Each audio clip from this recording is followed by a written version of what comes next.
So what's up mga amigo? Dito tayo ulit sa ating channel at for today's episode, meron lang akong ipapakita sa inyo. Actually, kagabi ito dumating. Hindi ko na naipakita sa inyo nung i-unbox ko siya. So kumuha ako sa Shopee nito. Yan. So yung rechargeable na electric fan. Kasi yung doon sa mga rechargeable na electric fan na ginagamit ko,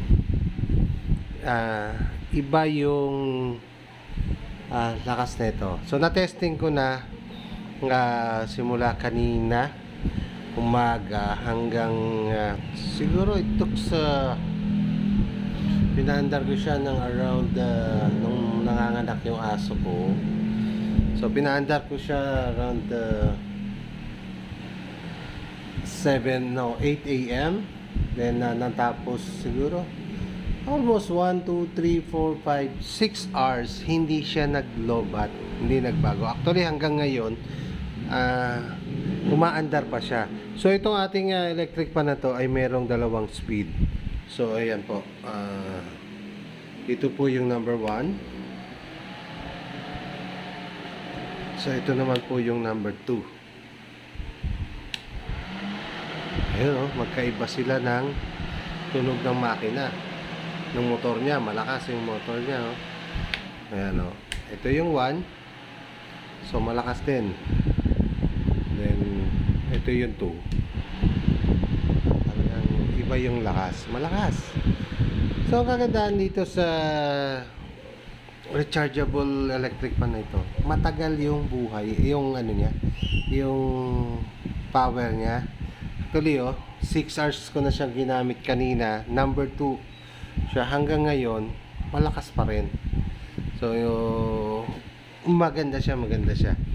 So, nabili ko ito doon sa Shopee, na in-order ko lang sa parang 500 yata yung presyo niya.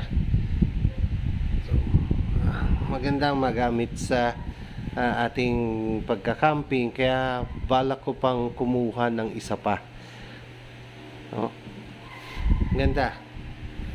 So yung laki niya ganda, then yung yan yung capacity niya, malaki yung kanyang battery.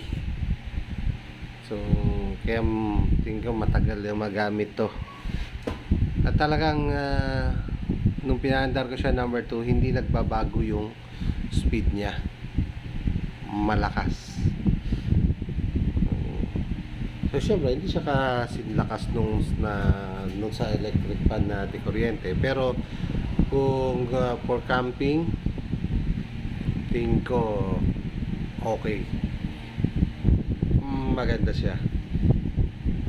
So ito lang yung ating ipapakita sa inyo. So, sa Shopee lang ulit ito.